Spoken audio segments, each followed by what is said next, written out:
Okay, so we're looking at number 3 now, and this one's a little bit different.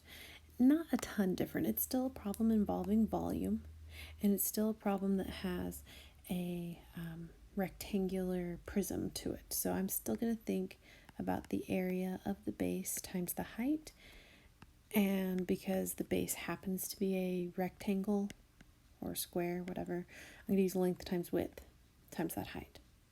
But then it's not the same, because if I look, all of my dimensions are just the letter A. It's a variable.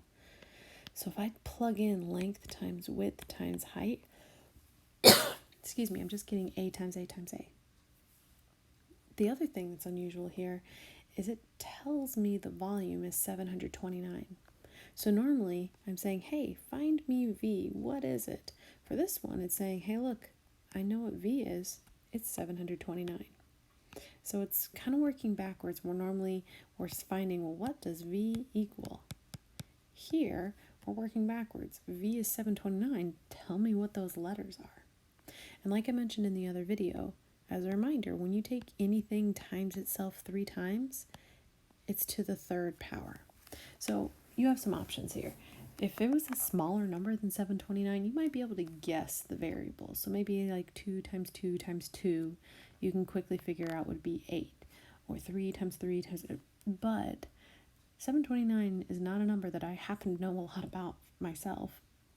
And you don't know if it could be a decimal or... So there's a quicker way to do this using a calculator. So as always, I'm going to show you the graphing calculator first. And then I will show you how to do it on... how to do this on an iPhone, because those are the only 2 I have. So for our calculator, so I guess, you know what? Sorry. I need to talk about what we need to do to solve this in the first place. If I just think algebraically, I need to undo cubed. I need to undo the 3rd power. So as a little side note, reminder, if I had 49 equaled something squared, and I said, well, how do I get x by itself? We should say we need to square root both sides, and we'd find 7. I don't have squared, I have cubed, but it's basically the same thing where we are going to cube root both sides. So it works really similarly, but it's technically not the same thing. So don't use your square root button. So for the whatever this calculator is, graphing calculator people, you will push math, and it should be, if I can get it to focus and quit glaring on me. I see option 3 on mine says cube with a little 3.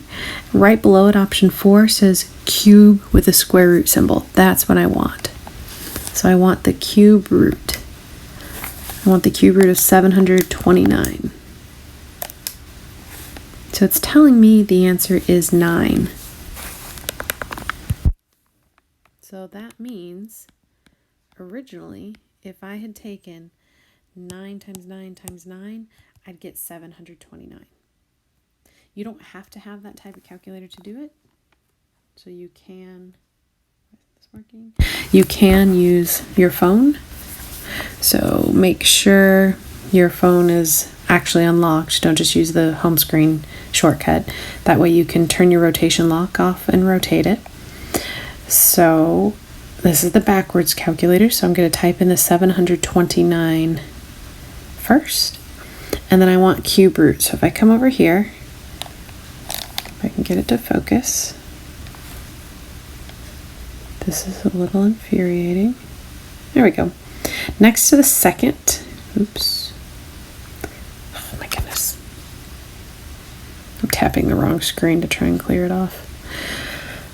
Try again. So, 729.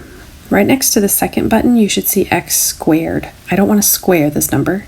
Then I see x cubed. I don't want to take that number times itself 3 times. I need to undo that. So go right below those. You should see square root and cube root. This is how you undo squaring and cubing. So I'm going to push that I want to cube root that.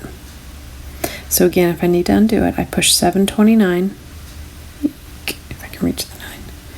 And then I'm going to then push the cube root button. So both methods give me the 9. It's just using whatever resource you have. So the value of A would be 9 and technically centimeters, because that's the unit volume was in. Number 4 is a little different.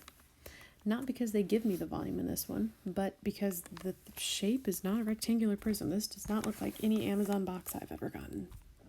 But it's still a prism. So you can still think area of the base times the height. However, personally, I don't happen to know the formula for the area of a hexagon. So I'm not going to bother trying. I'm going to read the information. And it says the height is 14 feet.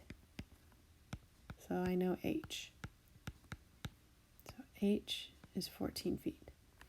And then it says its base has an area of 12.5 square feet.